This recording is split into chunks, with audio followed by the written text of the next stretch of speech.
지난달 26일 한국의 역대급 국방 행사에 동북아 각국이 크게 술렁이고 있습니다.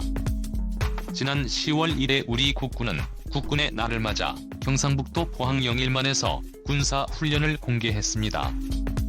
해병대가 주축이 된 이번 훈련은 적지의 침투를 상정한 상륙작전으로 한 개의 여단에 가까운데 전력이 동원됐습니다.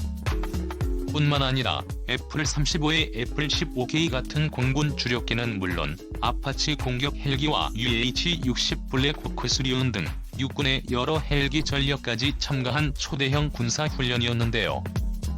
그런데 이를 본 중국, 일본 등 주변국들이 크게 긴장하고 있습니다. 이제 대한민국의 마음만 먹는다면 동북아 어디에든 상륙할 수 있다는 것을 전 세계에 보여준 것입니다. 그러나 누구보다 긴장한 나라는 따로 있는데요. 바로 북한입니다. 우리 군의 신무기 공개에 대응해 연일 신무기를 쏟아내고 있는 북한이지만 이번 상륙작전에서는 크게 기가 꺾인 모양새입니다. 우리 정부가 종전 협상을 제안하자마자 담담한 척 곧바로 협상을 받아들인 것을 보면 이를 잘 알 수 있는데요. 대한민국이 그동안 꾸준히 길러온 군사력에 제 역할을 한 것이라 볼 수 있습니다. 그래서 준비했습니다. 오늘은 국군의 날에 공개된 우리 군의 합동 상륙작전에 대해 다루어 보겠습니다. 전 세계의 여단급 강습 상륙을 시도할 수 있는 나라는 그리 많지 않습니다. 또한 이런 행사가 가능한 나라는 미국, 중국을 제외하면 대한민국밖에 없습니다. 그만큼 우리 국방력이 막강하다는 방증이기도 한데요. 이번 훈련을 위해서 우리 해군은 두 척의 독도급 대형 수송함과 청항봉급 상륙함 등 각종 상륙 전력을 동원했으며 무려 64대의 K에게 2배 상륙돌격 장갑차와 50여 대의 IBX를 출격시켰습니다. 이 인원만 하더라도 수천 명입니다. 이는 정말 엄청난 규모인데요. 2018년 창설된 일본판 해병대인 수륙기동단 불과 3,000명에 불과하다는 것과 비교해보면 더 확실히 알 수 있는데요. 단 한 번의 상륙으로 일본이 가진 모든 상륙 전력과 맞먹는 병력을 상륙시킨 것입니다. 한마디로 이번 행사는 아주 멋진 축제임과 동시 주변국에게 보내는 명백한 무력 시위입니다. 우리가 이만한 전력을 일회성 행사에 동원할 수 있으니 한국이 만만하다는 오판을 하지 말라는 경고인 것이죠. 다행히 주변국들도 이를 잘 알아듣고 있는 것 같습니다. 정확히는 받아들일 수밖에 없는데요. 먼저 일본의 해상자위대가 아무리 강하다고 하더라도 서면의 바다를 모두 지켜야 하는 상황에서 일본이 우리 해병대에 대마도 상륙을 막을 방법은 존재하지 않습니다. 포함에 있는 해병 2사단을 기습 동원하는 것만으로도 대마도 정도는 쉽게 점령이 가능한데요. 이번 행사를 계기로 일본의 세내각 역시 이 사실을 뼈저리게 깨달았을 것입니다. 경제보복은 물론 해상자위대를 이용한 독도 도발 등 무력 시위가 아무런 소용이 없다는 사실에 좌절할 수밖에 없을 것이기 때문입니다. 이에 따라 강자에게 약하고 약자에게 강한 일본의 특성상 한일 관계가 대립보다 화해로 나아갈 가능성이 높아질 것입니다.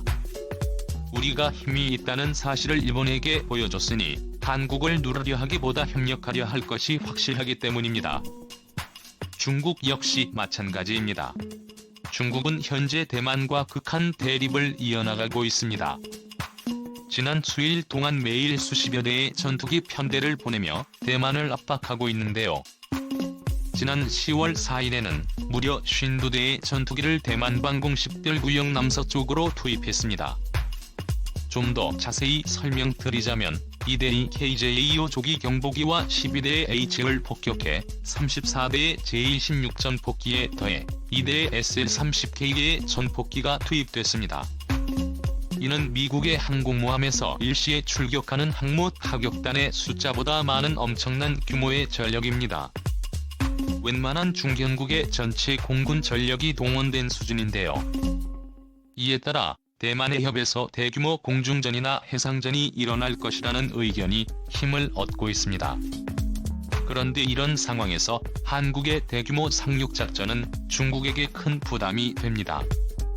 여차하면 한국이 한반도에 머물러 있지 않고 대만을 지원할 수 있다는 압박으로 여겨지기 때문인데요. 과거 6월 5일 이후 전쟁에서 중국은 대만의 대륙 침공을 걱정해 엄청난 대군을 중공 남부에 남겨줘야 했습니다. 만약 대만이 없었다면 더 많은 중공군이 한반도에 투입될 수 있었던 상황이었는데요.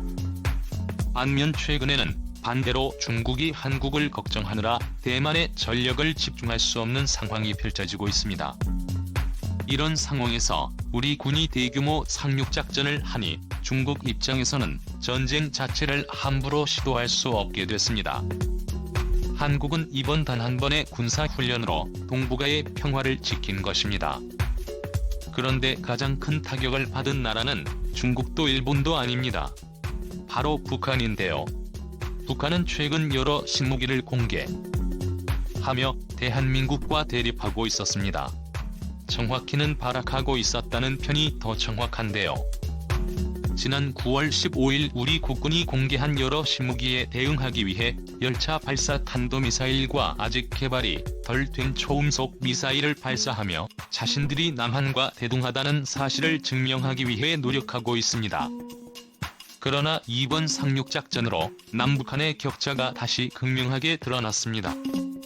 우리 대한민국이 단 한 차례의 행사를 위해 동원한 전력만으로도 북한 어느 지역이든 강습 상륙을 시도하고 성공시킬 수 있다는 사실이 만천하에 공개됐기 때문입니다. 그래서일까요? 이를 본 북한 지휘부의 기기가 크게 꺾인 것 같습니다. 북한은 지난 8월 10일 한미연합훈련을 명분으로 일방적으로 남북통신망을 차단했었습니다. 그리고 초음속 미사일 발사 직후인 9월 29일에는 마치 베풀듯이 남북통신선 복원을 선언했었습니다. 얼마 전까지 오만하게 굴던 북한이 갑자기 온건한 태도를 보이고 있는데요. 미군만 없다면 남한 단독으로는 북한에 아무것도 할 수 없으리라는 오만한 착각이 깨어졌기 때문일 것입니다. 이처럼 이번 합동 상륙작전에 우리를 무시하고 위협하던 주변국들의 한국의 힘을 깨닫고 자중하는 모양새를 취하고 있습니다.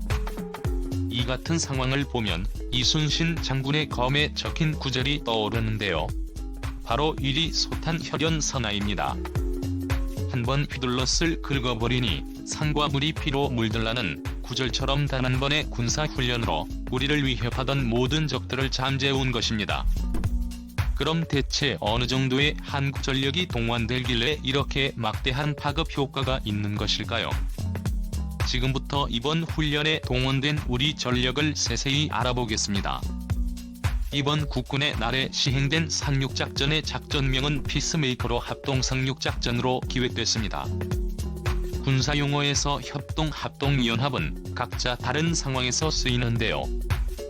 각 군에 속한 병과로 예컨대 기갑과 보병이 함께 작전을 할 경우에는 이를 제병협동이라고 부르며 육해공 등 한 나라의 여러 군대가 함께 훈련을 할 때는 합동이라는 표현을 씁니다. 또 동맹국이 함께 훈련을 할 때는 연합이라는 표현을 쓰는데요. 이번 합동 상륙작전의 경우 육해공의 전력이 복합적으로 운용된 합동작전이라고 할 수 있습니다.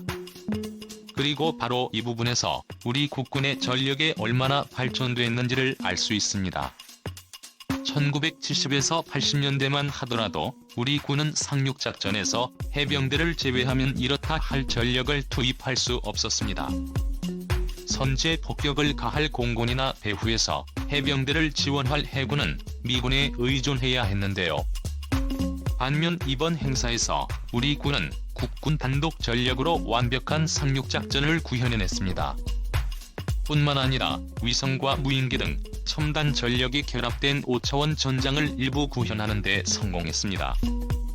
5차원 전장은 현대 전장이 기존의 육해공 전장은 물론 사이버와 우주 영역으로 확대되었음을 의미합니다. 이 5차원 전장에서는 모든 군이 실시간으로 연결되어 유기적인 작전을 펼치는 것이 매우 중요한데요. 미군은 이를 구현하기 위해 다영역 작전 연결하는 개념을 최근 군에 적용 중입니다. 한마디로 우리 군이 단독 전력으로 미국이나 구현할 수 있는 작전에 부분적으로나마 구현하는 데 성공했다는 것입니다. 구체적인 적용법은 훈련의 세부 내용을 보시면 잘 알 수 있습니다. 피스메이커 상륙 작전이 시작되자 가장 먼저 우리 군의 아나시스의 인공위성이 등장했습니다. 아나시스에는 2010년 7월 21일 미국 우주군의 핵심 기지인 케이프 커네버럴에서 발사된 우리 군의 군사위성입니다. 아나시스 발사 성공을 계기로 우리 군은 세계에서 10번째로 군용 인공위성을 운영하는 국가가 됐습니다. 지난 9월 30일에는 공군이 통합우주의 창설을 선언하며 우주전력 확장에 매진하고 있는데요. 이 우주 전력을 통해 우리 군은 우리의 적들을 정확히 탐지하고 추적할 수 있게 됐습니다. 이어 IQ-4 블록 30 글로벌 호크가 등장하는데요. 우리 군은 지난 2019년 12월 23일부터 2020년 9월까지 총 4대의 글로벌 호크를 도입했습니다. 글로벌 호크는 무려 고도 20km에서 수십 시간 동안 정찰 임무를 수행할 수 있는 최신 무인기인데요. 블록 30형은 일본조차 아직 주문했을 뿐인 최신 기종으로 대한민국은 미국을 제외하면 글로벌 호크를 독자 운용하는 세계 두 번째 국가입니다. 이어서 이 737조 기경보 통제기와 시상식과 등장하는데요. 이 737은 동부가 최고의 조기 경보 통제기로 MSR 레이더를 통해 적진을 감시할 수 있으며 T-3C는 해상의 모든 위협을 제거할 수 있는 강력한 군용 항공기입니다. 한마디로 시작부터 위성과 무인기 등 각종 정찰 전력을 총동원해 적을 속속들이 파악한 채 작전을 시작하는 것입니다. 그리고 이어서 등장하는 KF-16 F-15K가 공대공 임무를 수행해 적 공중 전역을 쓸어버리고 RF-160이 본격적인 상륙작전 전 적의 방어시설을 다시 한번 세심히 파악합니다. RF-16은 F-16 전투기를 정찰형으로 초한 정찰기로 탐지거리가 100km에 달하며 각종 영상 정보를 수집할 수 있습니다. 2단계가 마무리되자마자 공군의 스텔스 기각종 전폭기가 투입됐습니다. F-35에는 미국의 우방국 중 아주 극소수만 가진 스텔스 전투기로 적의 방공망에 탐지되지 않은 채 적의 레이더를 격파하는 적 방공망 제압 임무를 수행할 수 있습니다. 이어서 투입된 맵시 목회가 사거리 500km의 타우루스 미사일과 사거리 270km의 슬레미아를 쏘아 적의 핵심 지휘부를 괴멸시키고 F의식 F사로 이루어진 폭격 편대가 사거리 100km 국산 정밀유도 폭탄 케이지 지대를 이용해 적의 상륙 방어 거점을 소탕합니다.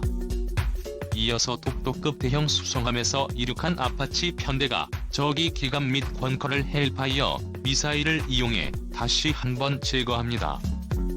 이후 K의 일부의 64대와 솔계급 공기부 양정에 탑승한 수천 명의 해병이 상륙합니다. 해병대가 상륙할 무렵이면 기관총이나 소총으로 무장한 적의 보병 전력만 겨우 9색을 갖추고 있기에 우리 해병은 큰 피해 없이 상륙에 성공합니다. 이와 동시에 공중에서는 수리온 블랙호크 진호크된 육군 소속의 여러 헬기 강습 부대와 말이 눈으로 무장한 해병대 직속의 강습 상륙 기동 헬기 대대가 적의 후방을 침투합니다. 우리 공군의 방공망이 완전히 와해된 적은 우리 헬기 부대를 그저 손 놓고 지켜볼 수밖에 없습니다. 아파치의 엄호를 받으며 후방에 무사히 강습한 헬기 부대는 적의 후방을 차단하고 상륙 거점의 안전을 확보합니다. 이어 워리어 플랫폼으로 무장한 해병 전력에 상륙해 거점을 완전히 장악하기 시작했는데요. 과거 육군의 구형 장비를 물려받아 구식 장비로 무장했던 해병과 다르게 워리어 플랫폼을 통해 최신 장비로 무장한 우리 해병은 적을 압도하며 큰 피해 없이 소탕 작전을 마무리합니다. 여기까지가 피스메이커 작전의 전개 과정입니다. 이번 작전을 통해 우리 육해공은 물론 우주 전력까지 완벽히 연계한 합동작전임을 알 수 있는데요. 우리 군이 단독으로 현대전을 수행할 수 있음을 단 한 번의 훈련으로 공개한 것이라 할 수 있습니다. 그래서 중국과 일본 등 주변국이 경악한 것도 어찌 보면 아주 당연하다고 할 수 있습니다. 그런데 여기서 더 충격적인 것은 이번 상륙작전에서 상륙을 책임진 사령관의 직책은 제병사령관이었는데요. 제병사령관은 상륙작전 직전 새로 창설된 해병항공단의 사령관입니다. 한마디로 해병이 이 모든 작전을 단독으로 수행할 수 있는 제병부대를 해병대 내에 보유할 것이라는 의미인데요. 그리고 이를 위해 가장 필요한 것이 바로 항공모함입니다. 해군 내지 해병이 단독으로 상륙작전을 지원하기 위해서는 앞서 말씀드린 공군의 임무를 단독으로 대체할 고정의 항공기를 보유할 필요가 있기 때문입니다. 공개된 과정을 보면 우리 군의 항공모함 보유가 사실상 확정된 것으로 보입니다. 이 때문에 주변국들의 이번 국군의 날 행사에 큰 충격을 받은 것입니다. 과거 한국의 군사훈련은 보여주기식의 행사였다면 이번 행사는 과거와는 차원이 다른 대한민국의 강력한 군사력을 보여주는 무력시위라 할 수 있습니다. 지금의 한국은 어느 나라와 견주어도 부족하지 않을 정도로 강력해졌습니다.